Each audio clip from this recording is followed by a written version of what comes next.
What will be the twist that will make this work this time? You want me to condemn Hamas? I will condemn Hamas, Hummus, Hassan. I actually coined a new name for Biden, Joe Biden. Joe Geriatric Genocide Biden. The guy is not even like good enough to be a genocide guy. He is like geriatric. We're bad people. We're bad people. Take us out. That's not what I'm saying. No, we're very hot. Okay, what I'm saying is they need to. Religion. We are a terrorist religion. Take it out. Well, does Israel have the right to exist? What should they do? As we're discussing these 50 people were killed. Do you think there's anything that the West can do? The West has lost its walls. Does Israel have the right to defend itself? Well, you know what? I think that Israel has the right to go fuck itself.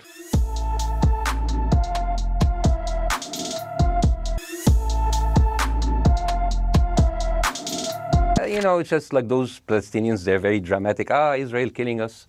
But they never die. I mean, they always come back. You know, they're very difficult to kill, very difficult people to kill. I know because I'm married to one. I tried many times, couldn't kill her. Yeah. I think that Ben Shapiro is one of the smartest people who ever walked this earth. He's very, very smart. I follow him, and I believe everything he said. And when he came on your show, his solution was, and I quote, his solution was that the solution for this is for Israel to annex Gaza and to kill as many son of bitches as possible to make sure that this will never happen again. And anyone who called for a ceasefire will be a terrorist sympathizer. So God forbid, I don't want to be labeled as a terrorist sympathizer. So I agree with Ben Shapiro. I think we should kill as many son of bitches as possible. My question to Ben Shapiro is, how many more son of bitches do we need to kill so Ben Shapiro is happy?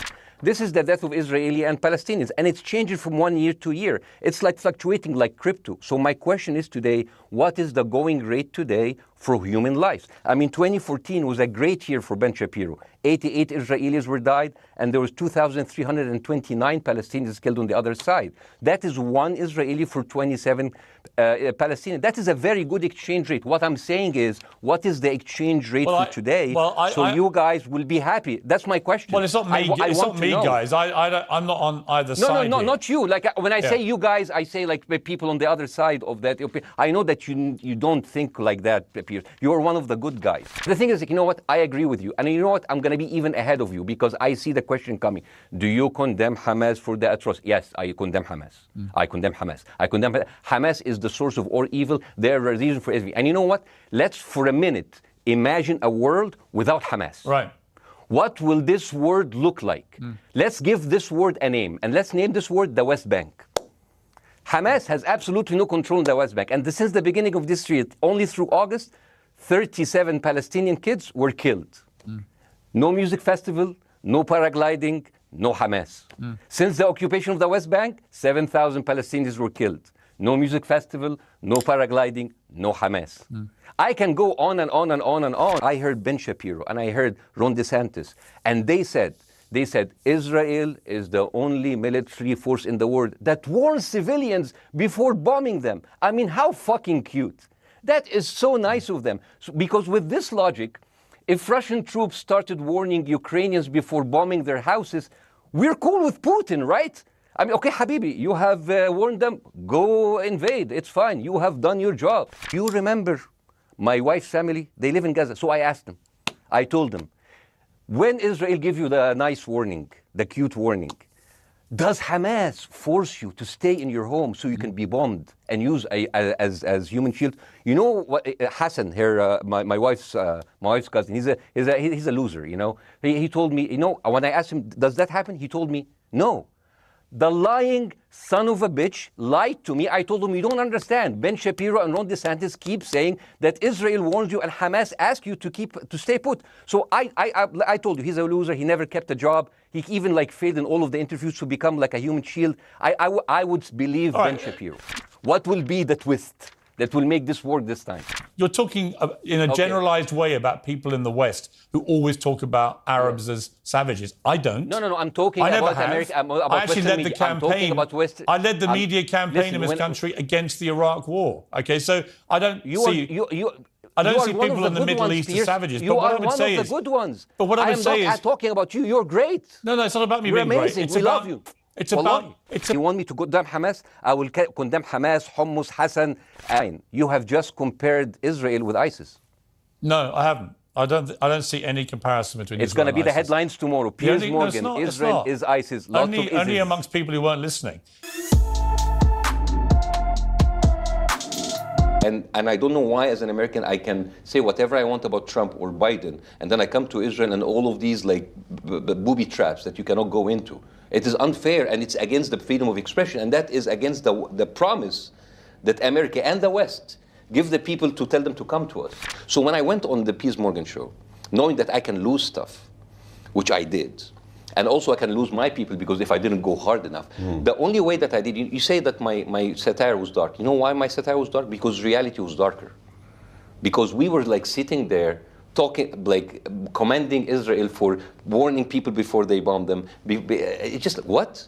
This is satire. This is satire. The fact that like they are killing people and they feel sad about it. And then I read about it. There is that expression in Hebrew called yorim v'bushim. Have you heard about it? Yorim v'bushim. It literally translates to shooting and crying. And it's like it refers to a group of media and books and movies in the Israeli media when the soldiers talk about how sad they are for shooting people and shooting the enemy. We see that in American movies there. It's not about the thousands of people they killed, but it's all about the mental health of the soldiers who pulled the trigger. And that's why we tell like, oh, we're killing civilians. It's unfortunate. What? What? I'm sorry, did you say like an Islamic entity from the river to the sea? Did you say that? I did. But people who are shouting from the river to the sea are not really Islamic. And they don't, and many of them don't even agree with Hamas. The river to the sea is a Palestinian chant, it's not an Islamic chant. That's number one. Number two, from the river to the sea is not coined by the Palestinians, it's coined by the Israelis. It's in the Likud party chart in 1977. They say from the sea to the Jordan, there are only going to be Israeli sovereignty. So they coined the thing before that. And you know, from my history in Egypt, the Muslim Brotherhood doesn't like me, and I don't like them either. I am against a theocracy, and I'm against like religion being in politics, and that's why I find it very hypocritical from Israel saying that we are a secular democratic state and at the same time just like we are a Jewish state. What are you? Are you a theocracy or a democracy? Are you something like for the secular for everybody, or you just like or exclusively for the Jews? And so that's why is it like when the West talks about everything, it's liberal, secular, democratic. Only when it comes to Israel, it's biblical. Why? They actually coined a new name for Biden, Joe Biden, Joe Geriatric Genocide Biden. The guy is not even like good enough to be a genocide guy. He is like geriatric. According to the world data, if you trust data, between 1990 and 2022, the Palestinian population overall went from 2 million to 5 million, okay? Pretty bad at genocide if that's what's happening right there. In Gaza, it went from 645,000 to 2.1 million. It's 3x. That ain't genocide to me. Israeli. Give me that number again. 600,000 to what? 645,000 to 2.1 million. From what to, from when to where? This is in 1990 to 2022. Do you know why they increased? Because they're having babies like crazy. No.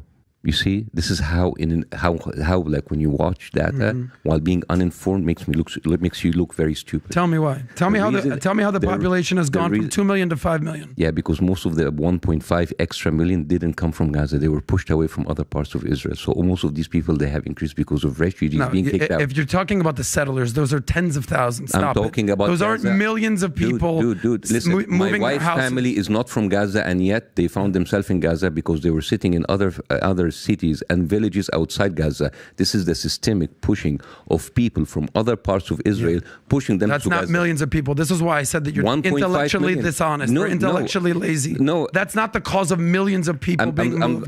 I'm familiar with the settler stuff and the disengagement in 2006. You don't know what you're talking about. These are people that millions of people? What? Okay.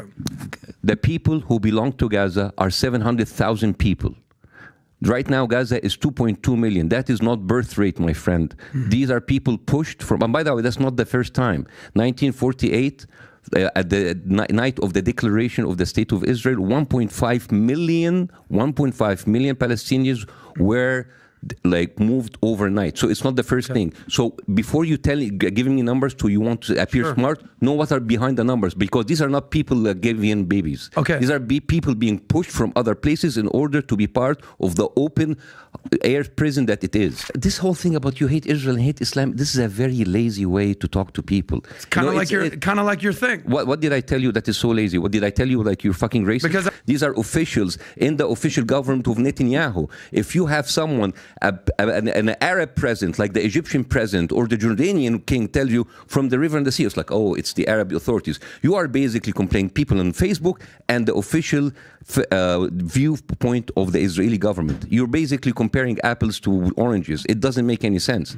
You're basically comparing activists with people with power, with money, and with weapons. So I don't know how come you're comparing So them. we're talking about because the that's world. what's happening You're right now. so obsessed with this one topic. I am. I'm trying to understand the world. There. Okay. Because my family lives there. But my family's in Israel. Really? So only your family counts, my family doesn't count? No. Okay, but like, did your family are live in an open-air prison and being killed every day? The open-air prison, the genocide. You see how you're get some new talking points. You see points. how open-air prison. Only talking point. Israel left Gaza in 2006. It didn't leave. It left and it put it under blockade. It's called a disengagement. Why do they have a blockade? Maybe because they're shooting missiles hundreds of times a day. Yeah, I'd pretty much put a country in a blockade if they were shooting missiles every single day. You cut them from the sea, you cut them from the water. It's like, okay, go live. How do you do that? Let's move on. We're bad people. We're bad people. Take us out. That's not what I'm saying. No, we're very hot. Okay, what I'm saying is they need to. We are a terrorist religion. We are a terrorist religion. Take it out. The fact that, like you tell, like we should applaud Israel for warning civilians before bombing them. Wow, dude, how amazing! I mean, the fact that like when Israel said like Hamas has a base, military base under the hospital. Do you have any proof? Here's a CGI video. What? That's what we have, and you have to believe it. But if you don't believe it, you're anti-Semitic. Ooh, you're anti-Semite. Well, does Israel have the right to exist? What should they do? As we're discussing these books, 50 people were killed. It doesn't matter. It doesn't matter. The whole system seems to be designed for Israel just doing whatever they want, and on their spare time, they come in and they piss you off with these discussions. You come to the United States and you think that there is hope because you can speak about anything you want, but then you speak about stuff and it doesn't matter. You vote for whoever in office and it doesn't matter because whoever you vote for doesn't really follow your direction or doesn't really work for your special interest. It works for the special interest of the people who give him money for the next election cycle. America is a great place to live. It's a great. I mean, I'm very disenfranchised by its policies, but you know, it's a great. People are wonderful. It's a great place to live. It's a good place to raise your kids.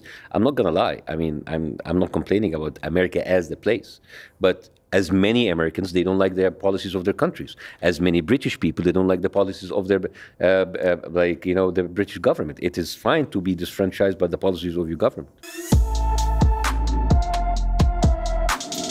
Rishi Sunak told Benjamin Netanyahu that the situation in Gaza is increasingly intolerable. Is increasingly intolerable.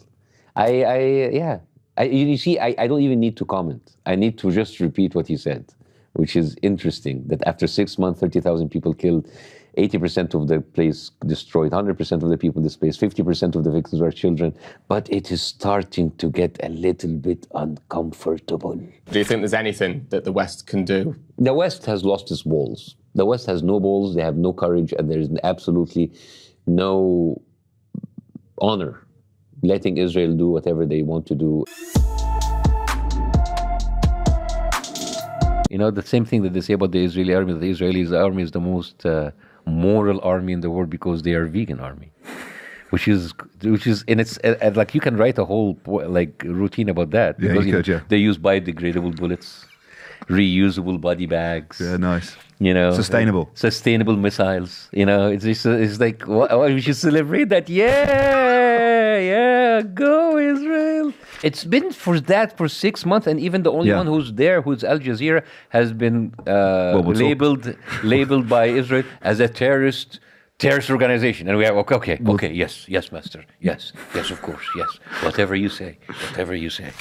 Does Israel have the right to defend itself? Well, you know what? I think that Israel has the right to go fuck itself. I said it before. I said Israel has corrupted the West morally for 100 years. You cannot come with a straight face lecturing us about morality or about human rights anymore. You can't. You can't just go cry about... Do you remember Charlie Hebdo? Yeah. 11 people were killed. Terrible. The world leaders collected into the streets of France. It was like, oh, Charlie Hebdo. And we changed our profile. You sweet Charlie. 11 people. Oh, my God. 30,000 people? They're collateral damage. Inevitable. It's sad. It's just like, and you watch these like TV anchors. Oh, yeah, there's so much civilians. It's sad, but it has to happen.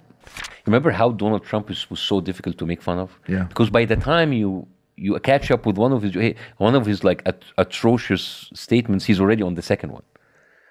He said stuff like, "Oh, I grabbed them by the pussies," and everybody, "Oh my God, grab them by the pussies!" And then like 2 weeks later, I can go into Fifth Avenue and kill someone and shoot someone in the face. I was like, "Oh my God!" And then he moved, so it became normal. Normal. This is what Israel is doing. It's just like it's upping the cruelty, and just by the time you're now 6 months, we know you don't even talk about children starved to death, or people killing each other for flour, or babies dying because there's no electricity in the incubators. We don't even speak about that because we forgot. Just like it's become so normal. We don't talk about the little people that were like mutilated and killed. We don't even talk about sexual violence against Palestinians. We don't talk about that. We don't talk about that because it became so more normal. Just because it's are you still talking about that? Are you still talking about the incubators? We have passed that. We now killing them in front of you on cameras, and we will deny it. A synagogue in Toronto was hosting an event, a real estate event, to sell land and houses in the West Bank, illegal settlements, which is violating all kinds of laws. And you can only buy it if you're Jewish, which is another discriminatory law. So people went and they marched, they had a demonstration against this in front of the synagogue. And you know what the pro-Israelis like? "Oh, look at the anti-Semites. They are there in front of our synagogue. Oh, Holocaust. Oh, anti-Semite.